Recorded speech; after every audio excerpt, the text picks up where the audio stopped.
Israel ইরানের উপর সামরিক হামলা চালিয়ে যেটা করতে চেয়েছিল সেটা করতে পারেনি। তাদের পুরো পরিকল্পনা ব্যর্থ হয়েছে। এ নিয়ে কড়া প্রতিক্রিয়া জানিয়েছে ইরানের পররাষ্ট্রমন্ত্রী সাইয়েদ আব্বাস আরাকচি।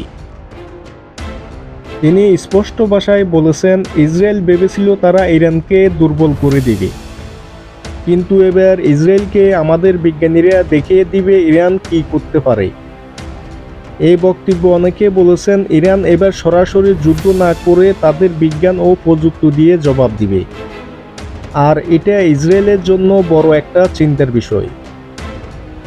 বিশেষজ্ঞরা মনে করছেন ইরান এখন শুধু অস্ত্রে নয়, মেধার লড়াই শুরু করেছে।